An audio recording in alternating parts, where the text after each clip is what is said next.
horas da tarde, aqui na Assembleia Legislativa, uma audiência pública para discutir a criação de um pré-comitê da bacia hidrográfica do rio Itapecuru.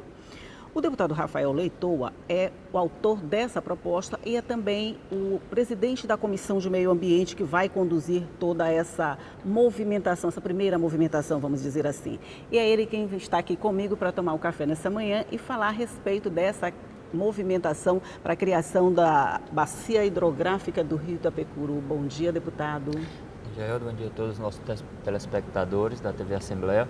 É com muita alegria que a gente inicia esse processo de discussão da bacia do rio Itapecuru, no meu ponto de vista, o principal rio do nosso estado, porque cumpre uma função essencial dos recursos hídricos, que é o abastecimento humano. O rio Itapecuru é responsável aí por mais de 60% do abastecimento da capital São Luís e, consequentemente, é o rio que abastece do consumo humano a maioria da população do estado do Maranhão. Inclusive a capital, né? Principalmente a capital São Luís. Então, esse comitê, ele se faz necessária a sua criação para que a gente possa dirimir conflitos ao longo do rio Itapecuru com relação aos seus usuários, com relação à sociedade civil organizada, o poder público em si. O rio Itapecuru, ele tem pouco mais de 1.500 quilômetros de extensão, nasce ali na região da Serra da Crueira, juntamente ali com a Serra da Alpercartas, ali no município de Mirador. E nós pretendemos hoje fazer uma discussão para a criação desse pré-comitê. Esse pré-comitê ele vai ter a função de buscar as assinaturas dos gestores, fazer o pacto também entre a sociedade civil organizada e o poder público local, além dos usuários de água, para a criação da proposta de criação do comitê. Após a concepção dessa proposta, isso passa pelo Conselho Estadual de Recursos Hídricos. Após a aprovação dessa proposta dentro do Conselho Estadual de Recursos Hídricos, é submetido ao governador Flávio Dino, ao governador no caso, para, via decreto, ser instituído o comitê. Por enquanto é só uma proposta de criação. Mas pelo que já foi discutido, eu imagino que para o senhor levar isso para uma audiência pública para ser discutido, é porque muita coisa também já foi discutido anteriormente. Qual é a disposição que o senhor sente? As pessoas, os gestores, no caso, eles estão sensíveis a essa causa? O senhor trabalha com a expectativa de que esse comitê seja mesmo formado? Dá sim.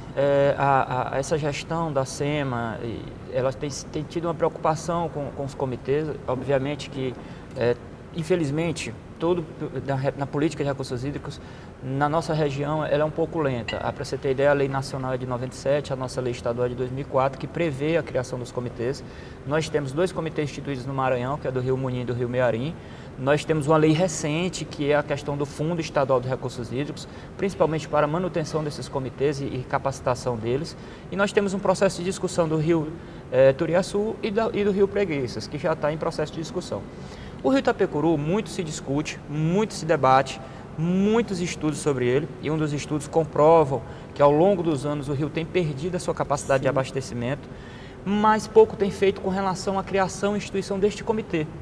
O comitê, como eu já disse anteriormente, ele é o parlamento das águas, é onde a sociedade civil, os usuários e o poder público senta e discute a melhor forma da preservação, a melhor forma dos investimentos, a maneira de cobrança de outorga por parte dos usuários do rio Itapecuru. Pouco tem sido feito. Nós desencadeamos nessa legislatura um processo de discussão da criação da bacia do rio Parnaíba. E esse processo foi concluído. Mas tudo tem que ter um início. Nós chamamos para cá, para a Assembleia Legislativa, porque entendemos que o papel do parlamentar também é esse, de promover essas discussões, de promover esses debates, estartar a sociedade civil, o poder público, tanto que nós convidamos uma gama de servidores, uma gama da sociedade civil, usuários também devem estar presentes hoje na audiência, para que a gente possa, por fim, instituir este comitê da bacia. Como o senhor falou, muito se fala e pouco se faz. Quando a gente fala dos rios maranhenses, a gente sabe que a maioria deles está numa situação não muito boa, para não dizer precária. Exatamente. Mas o que tem sido feito ao longo de todo esse tempo não tem, de alguma forma, preservado ou melhorado. O senhor acredita que a criação desses comitês, aí eu já não falo só do rio Itapecuru, eu falo de todos os outros, assim como Parnaíba, outros que também podem vir a ser criados. O comitê seria uma saída para garantir a manutenção desses rios e, consequentemente, o uso que é feito deles? é uma das saídas. É uma das saídas por quê? Porque o comitê ele também é responsável por aprovar o plano da bacia, o plano de ação da bacia. É responsável pela criação da agência da bacia, instituição que vai cuidar desses recursos que são oriundos de outorgas do rio e melhor aplicá-los. Então, com um instrumento deste, participativo, plural e democrático, você consegue ter uma concepção de preservação muito maior, ao invés de apenas deixar na mão do poder público.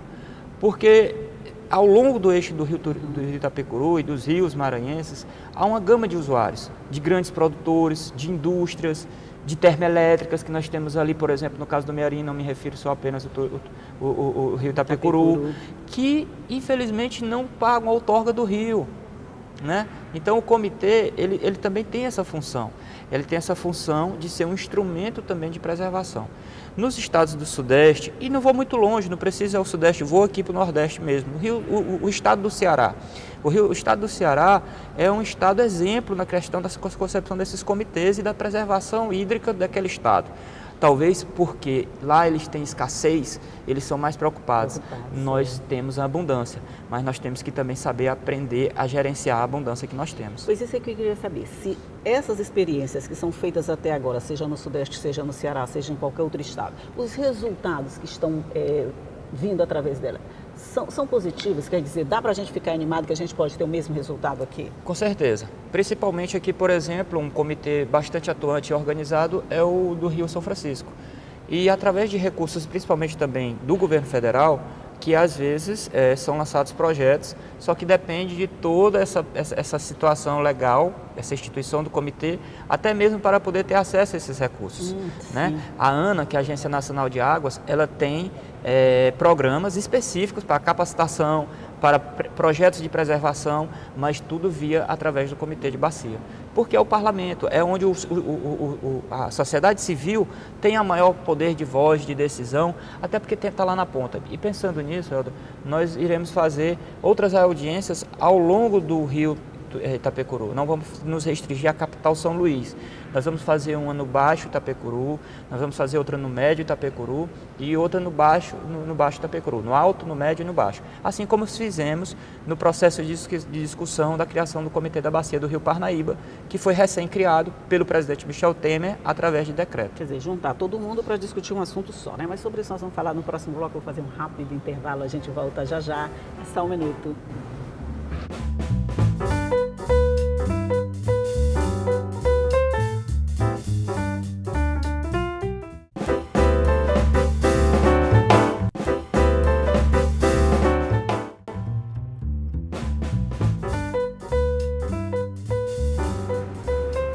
De volta aqui para mais um bloco de conversa sobre a criação do pré-comitê da Bacia Hidrográfica do Rio Itapecuru. E a gente estava falando nas vantagens da criação de um comitê. A participação da sociedade civil e dos usuários do rio, como o senhor está falando assim, ao longo desse tempo todo.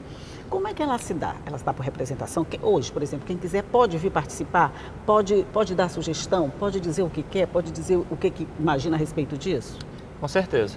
O convite é aberto, né? Tanto que nós convidamos universidades públicas, privadas, convidamos instituições de órgão como o CREA, como a FIEMA, como a FAEMA, né? que se enquadram no setor de usuários, né? e alguns desses também como faculdade na sociedade civil, e é aberto. Obviamente que para participar desse pré-comitê ele tem que representar alguma instituição ou órgão, né? Representar algum ente da sociedade civil.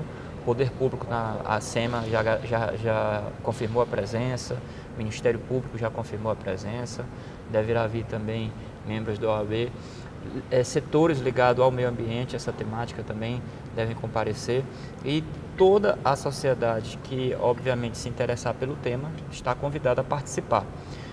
A gente espera ter um número plural dos segmentos, tanto do Poder Público, usuários e sociedade civil organizada, para que a gente possa iniciar a formatação desse pré-comitê. A gente espera que hoje seja dado o primeiro passo e daí a gente descer para o interior do estado, como eu falei anteriormente. A gente espera fazer uma outra audiência ali na região de Colinas, né, que é a situação ali do Alto Itapecuru, outra região onde o rio corta a cidade como um todo, inclusive a cidade está em estado de alerta por conta dessas enchentes que é a cidade de Coroatá, por exemplo, e também aqui na captação da água que abastece o sistema Italuís na cidade de Rosário, por se tratar, obviamente, da principal função, da função mais nobre do rio, que é o abastecimento para consumo humano. Então a gente espera que com essas outras 3 audiências públicas a gente cesse a participação das entidades no pré-comitê, e esse pré-comitê passará por uma capacitação através do Conselho Estadual de Recursos Hídricos, e também a gente aqui se compromete através da comissão de ajudar nessa capacitação desse pré-comitê para a criação da proposta do termo do pacto de criação do Comitê da Bacia. Porque são vários passos a ser cumpridos, né? Vários Primeiras passos. audiências públicas onde vocês levam a ideia para todo mundo Exatamente. que de alguma forma está envolvido nessa situação, que são Exatamente. essas audiências realizadas agora. Exatamente. Depois disso, cria-se o comitê. A partir de quando, mais ou menos? Cria-se o pré-comitê. Cria-se o pré-comitê, porque é a discussão por a criação do pré-comitê. Alguns usam o termo pré, outros pró, né? A gente prefere ser um de pré porque é uma antes, coisa que né? antecede. Que antecede, né? Então vamos, a gente tem a discussão, a criação do pré-comitê, depois a formatação Do do pacto, pacto, dos municípios, que vai dar origem a um comitê que vai gerir tudo isso. Exato. Assim, numa expectativa bem positiva ou realista, vamos dizer assim.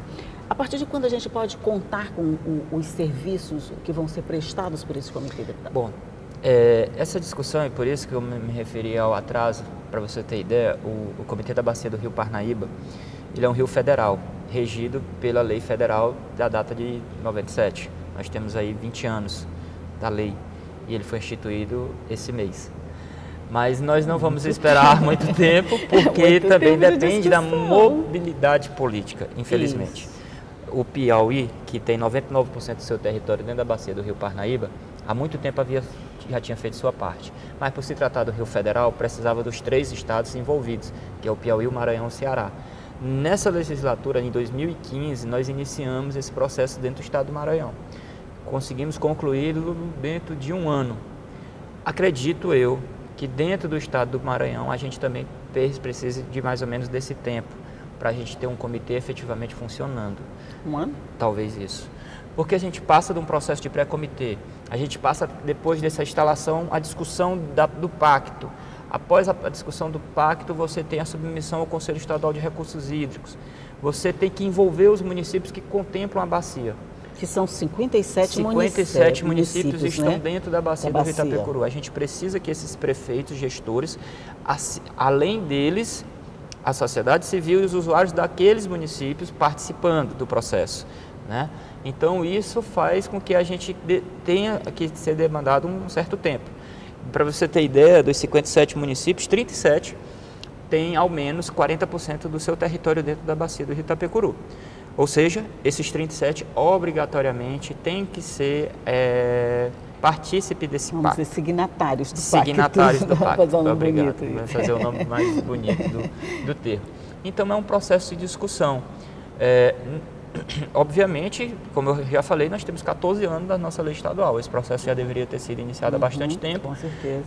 E é o que eu costumo dizer. A gente já fez muita coisa pelo Itapecuru, já tem estudo, expedição. A própria Assembleia fez um projeto há uns 10 anos atrás com o ex-deputado João Evangelista, saudoso deputado João Evangelista. Mas a criação deste comitê pouco se tem sido feito. Em resposta oficial da SEMA, comprova que não há nenhuma discussão para a instituição do Comitê da Bacia do Rio Itapecuru.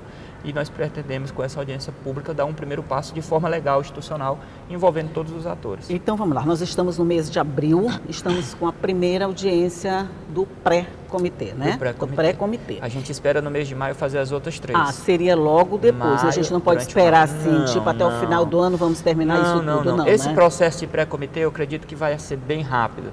Eu acredito que em 60 dias a gente consiga formatar tudo e enviar para o Conselho Estadual de Recursos Hídricos. Então dessa vez a gente pode ter esperança de que vai andar um pouquinho mais rápido que os 20 anos. Como eu falei, depende da vontade dos atores em fazer. Não depende só exclusivamente da vontade política do deputado Rafael Leitão ou da SEMA. A gente tem que ter os usuários, a gente tem que ter a sociedade civil cobrando, participando principalmente, porque isso não é coisa de uma pessoa só e nem de uma instituição só. Isso é um processo construído com 3 três entes aí, que é os usuários e o poder público e a sociedade civil. E esses municípios, a gente fala dos 57, mas o senhor falou que 37 estão bem mais dentro Eles do são processo. obrigatórios segundo a resolução 027. Eles já sinalizam com essa boa vontade de participar dessas discussões? Sinalizam sim, principalmente o interior do estado. A gente tem acompanhado diversas discussões pelo interior, no município de Mirador, principalmente porque lá é a nascente. Outros municípios têm interesse, como o município de Caxias, o município de Codó, que também devem mandar representantes para poder participar dessa audiência. Nós temos certeza que a discussão no interior do estado ela vai ser mais rica, porque é lá que está o cidadão, é lá que o rio está passando dentro. Aqui a gente, na capital, a gente talvez não tenha essa noção. A gente reclama da falta d'água de vez em quando. Reclama da falta d'água, mas não sabe de onde. Muitas vezes as pessoas não sabem nem de onde é que vem a água que bebe. É verdade. Né? Então, esse alerta também que a gente quer fazer, principalmente para a capital São Luís. Porque se nós imaginarmos hoje São Luís sem Rio Itapecuru, a gente imagina aí na disseminação da população de São Luís. Então, é algo grave, e os estudos da UEMA, dos que eu já tive acesso, comprovam que nos últimos 20 anos o Rio Itapecuru perdeu 60% da sua capacidade de abastecimento. Se a gente continuar nessa progressão, daqui a 3, 4 décadas a gente tem que fazer que nem o Ceará agora, que está fazendo projeto de dessalinização da água do mar. Então, por Israel, se eu não me engano, né? É uma tecnologia estrangeira. Estrangeira, é verdade. Mas, assim, hoje, qual é exatamente a situação do rio? O senhor tem informações sobre isso? Se dissesse, hoje a situação dele é essa, né? Dá para continuar desse jeito por algum tempo? Nem dá mais para continuar do jeito que a gente está? Não, porque, na verdade, não só o Itapecuru, mas os nossos recursos hídricos foram muito degradados ao longo dos anos. O comitê é um instrumento, obviamente, de fiscalização e controle das nascentes e da preservação dos rios. Como está hoje a situação? Como eu acabei de citar, esses estudos comprovam que nós estamos perdendo capacidade de abastecimento. Se algo não for feito agora, não é porque nós estamos passando por um processo de enchente que está tudo bem. A gente acabou de sair de uma crise hídrica. A gente não pode ficar esperando que a Mãe Natureza seja benevolente conosco o tempo todo. Nós temos que fazer e fazer bem feito imediatamente a nossa parte. Porque além da geração futura, que a gente vai deixar os rios, a gente tem que deixar uma geração consciente para poder cuidar do nosso mundo. Não é apenas deixar que mundo nós vamos deixar para os nossos filhos, aqui filhos nós vamos deixar para o nosso mundo. Então, se a gente não começar as duas coisas, né? Porque uma sem a outra não vai funcionar. E principalmente a questão, e aí a gente se orgulha muito de ter recentemente aprovado o Plano de Educação Ambiental e que também perpassa da situação de uma das atribuições do comitê. Então, o comitê vai sair. Vai sair. A gente vai contar com... E não só Itapecuru. 20 menos 19. E não só Itapecuru. O nosso processo, dando trabalho dentro da comissão, ele vai levantar a discussão de todos os comitês das nossas bacias. Isso que é bom, porque a discussão de um acaba levantando a discussão de outro, desperta a atenção, chama a atenção das pessoas que são pertencentes. E tem processos, tem discussões sendo levantadas sem a nossa ajuda, sem o nosso auxílio, sem a nossa participação, inclusive, como o rio Turiaçu, eu já não consegui ainda ir a uma discussão lá, né? E também o Rio Preguiças, que na próxima sexta-feira vai fazer uma das últimas discussões. Lá já criaram um pré-comitê, já se capacitaram, já estão em processo de construção do Rio Preguiças, que é o principal rio dos nossos lençóis, que tem um grande atrativo turístico. Então a população, para você ter ideia, como você me perguntou, eles estão preocupados? Estão. O que falta, corrente do bem. Uma corrente do bem. O que falta às vezes é um estopim. Né?